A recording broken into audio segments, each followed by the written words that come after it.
avec, pour interdire, dire non. Il faut attendre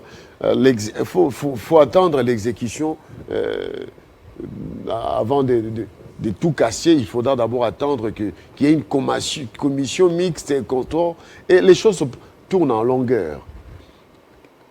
Bon, l'opinion se pose des questions. Vous êtes un peu tout le temps avec le gouverneur de la ville. Qu'est-ce qui ne va pas dans ces dossiers? Bon, écoutez, Timothée Lenoir-Efika que je suis analyste politique indépendant.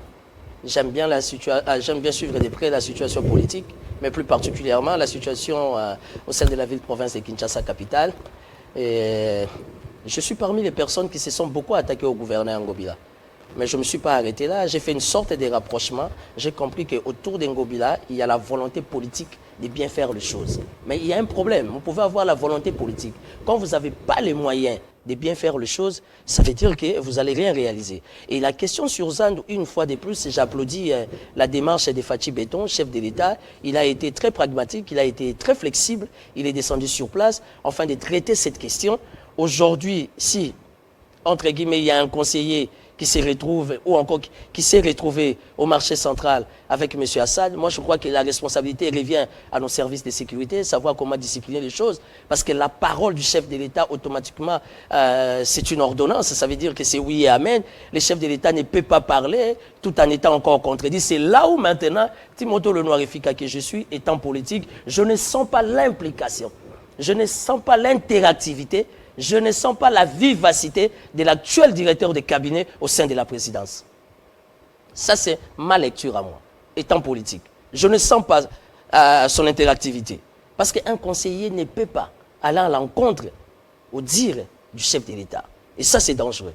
Et dans le cadre de l'État des droits, il faut que nos services de sécurité s'en occupent. Mais une chose est sûre, ça veut dire qu'il a fallu une bonne volonté politique venant du gouverneur Ngobila, afin de recadrer les choses. Et la pensée de Ngobila, gouverneur de Kinshasa, c'était pratiquement la même pensée avec les chefs de l'État. Ça veut dire Zandou a peu plus de 50 ans. Il faut renouveler Zandou. Au lieu de réhabiliter, pourquoi pas reconstruire? Il y a eu des partenaires qui se sont portés garant à accompagner cette démarche dans un cadre purement républicain. C'est une démarche qu'il faudra encourager. Donc, moi, j'encourage les chefs de l'État sur la question des Zandou. Et ce n'était pas facile aussi pour le gouverneur Ngobila qui a été humilié, vous savez, parce que si ce n'était pas le cas, à ces heures, les travaux auront déjà beaucoup avancé. Mais il y a eu des injonctions de gauche à droite. Heureusement que les pères de la nation, Kinois de surcroît, parce que la force de Fachi, il connaît Kinshasa. Ayebi Matonge, Ayebi Bandal, Ayebi Lemba. Les métiers n'en parlons même pas. Ça veut dire qu'il comprend bien les vrais soucis des Congolais, plus particulièrement des Kinois. Donc, bravo au chef de l'État et tout. Et j'adhère dans la même logique pour dire que le gouverneur Richard Mouyej est guéri. Il était très malade. Maintenant, il est en bonne santé. Ça va. Donc, les Lualabins peuvent déjà se tranquilliser dans les jours à venir. Toujours dans le cadre d'accompagner la vision de Fachi Béton, Richard Mouyej Manguez-Mons rentre au Lualaba. Il était où? Il était en Afrique du Sud, très souffrant, dans un état très critique. Nous avons beaucoup prié. Heureusement que maintenant ça va. Il a fini sa convalescence. Il descend à Kinshasa pour 2-3 jours. Et puis aller au Lualaba parce que les Lualabins ont vraiment besoin de Richard Mouyej Manguez parce que le besoin est majeur. C'est une parenthèse que nous fermons tout de suite. Restons à Kinshasa avec cette problématique des Zandou. Est-ce que le gouverneur a bien géré la problématique des Zandou? Si. Oui. Ici, nous sommes dans la gestion de la société. Ne pensez-vous pas qu'on aurait pu déjà construire un marché palliatif pour déplacer les vendeurs, pour ne pas créer une tension sociale avant de prendre la décision de fermer Zandou? Non. En fait, il y a des gens qui font des commentaires dans des réseaux sociaux ne maîtrisant pas la donne. Le gouverneur Ngobila, malheureusement pour moi, je ne suis pas de l'hôtel de ville, moi encore son porte-parole, mais je suis la politique du gouvernorat de la ville de Kinshasa de plus près. Ça veut dire que la force de Kinshasa aujourd'hui, on a un gouverneur qui est manager, qui a déjà l'essence managériale en lui. Et aujourd'hui, avant de bloquer Zandou, avant même qu'il y ait l'intervention du chef de l'État, au niveau de la ville-province de Kinshasa, le gouverneur Ngobila avait déjà instruit qu'il y ait déjà si on pouvait déjà construire des marchés parallèles. On en a on a 4 ou 5 aujourd'hui. Crispin Chibasso, je vais te donner un exemple simple. Ngana yo toza bana gisasa. Tala na rond-point où il est. Tu vois comment tu vois beaucoup de mamans vendeuses. Ceux qui sont élus là. Pourquoi bazozo ba maman vendeuse wana te ba kotsa ba on a 4 wins. Parce que Lingwala a un bon marché municipal bien modernisé par la politique d'Ngobila. Où sont nos députés provinciaux? Au lieu de laisser les gens sur la chaussée, avec tous les risques de wewa, les catch, que sais-je encore. Pourquoi ne pas accompagner cette démarche-là? Ça veut dire que prendre tous ces vendeurs et vendeuses, les mettre au marché, afin de les laisser, comment dire, la chaussée tranquille. Personne n'en fait. Aujourd'hui, il y a un nouveau marché vers les rails. Il y a un nouveau marché Zigida qui a été réhabilité, modernisé. Il y a un nouveau marché vers Kabinda. Et ça, c'était la manière la plus excellente, afin de mettre les gens des Andes dans de bonnes conditions. On a le corona. Vous savez, la deuxième vague, ça tue. Même si les gens négligent, mais la deuxième vague du corona, ça tue. Alors, il faut savoir protéger la population. Et quel est le travail du gouverneur? C'est de protéger la population et de sécuriser et leurs biens. Alors, aujourd'hui, je pense que la démarche de l'hôtel de ville est une démarche républicaine. Il est plutôt du devoir des élus de Kinshasa d'adhérer dans la logique du gouverneur, enfin, comment dire, d'accompagner nos vendeurs et vendeuses pour qu'ils soient dans de meilleures conditions. Surtout qu'il y a déjà des solutions palliatives, donc ça veut dire qu'il y a déjà des marchés parallèles. Pendant que les dossiers traînent au niveau des Andes, parce que les travaux devront en principe commencer, ce n'est pas encore le cas. Nous risquons de rester dans cette situation durant très longtemps et voir la situation s'enliser.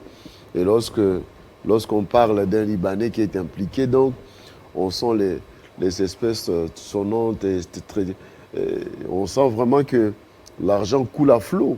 Et on risque de connaître quoi si on ne prend pas une décision courageuse de construire réellement et de casser ces magasins. Parce que la décision a été prise. Pourquoi ça tarde? Pourquoi ne pas... Ça donne une mauvaise image de la République. En fait, vous n'avez pas tort. Mais ce que je sais est que les travaux ont déjà débuté. Vous savez, en termes de travaux, il faut tout mettre en ordre du point de vue administratif. Il faut amener les équipements. Mais j'avais plus aimé la logique du chef de l'État parce que c'était une approche purement nationaliste. Ça veut dire qu'il fallait résoudre ce problème des Andes. Et Ngobila, c'est une sorte, comment je peux dire, des victimes victimisées. Parce que la question des Andes, ce n'est pas la question d'Ngobila. Ça a commencé avec Jean Kimbembe, Jean Kimbunda. Kimbuta nous a encore enterré davantage. Et aujourd'hui, Ngobila n'a fait qu'hériter des problèmes.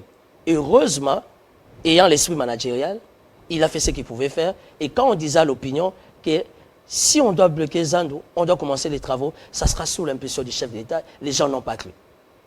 Heureusement que Dieu ne dort jamais du fait que le diable a volé son matelas.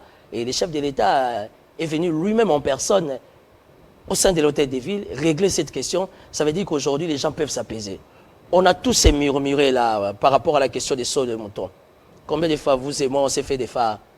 Ça veut dire que l'embouteillage est ça, oui. Mais sauts de moutons, qu'on le veuille ou pas, ça nous facilite dans beaucoup de choses.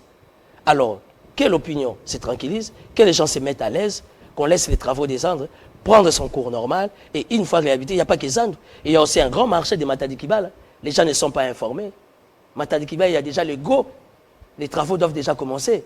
Tout ça, aux frais propres, ou encore, si vous voulez, par rapport à l'enveloppe du fonctionnement de la ville de Kinshasa, du moment où Kinshasa, jusqu'à preuve du contraire, ne bénéficie pas de sa rétrocession.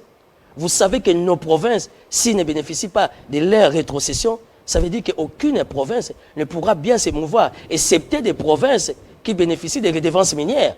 Ça, c'est autre chose.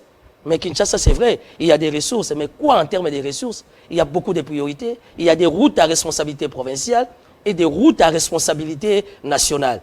Ça, ce sont des choses que l'opinion doit vraiment apprendre à maîtriser. Incriminer Ngobila, malheureusement, je ne suis pas son avocat, mais je pense que c'est méchant. Ok, merci beaucoup, Timothée Lenoir, d'avoir accepté l'invitation ce matin. On a commencé ce programme très tôt matin et merci d'avoir accepté de vous réveiller. J'attends mon CD. Oui, bientôt là, ça sera pour les 18. Il faut venir. Les prochains concerts, j'attends. Il faut venir au Chetemba. Oui.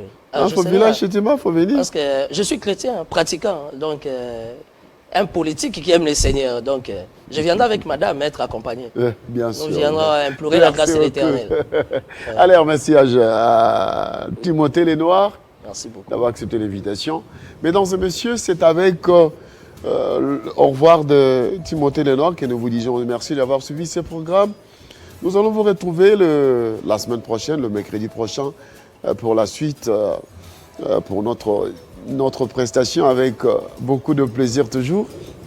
Mais en attendant, nous croisons les doigts, nous croyons les meilleures choses pour la victoire de nos léopards aujourd'hui. Timothée Lenoir, les léopards vont jouer aujourd'hui. Hein. Je reste positif. Je suis convaincu que ça va aller. Ça va aller. Même si la politique fait mal à la tête, au moins le sport, déjà la culture nous met à l'aise. Ouais. Le sport aussi nous rafraîchit ou encore nous rajeunit davantage. Ouais. Plein succès à nos léopards. Ça y Voilà, va. nos léopards qui sont à Franceville pour relivrer ce match héroïque aujourd'hui.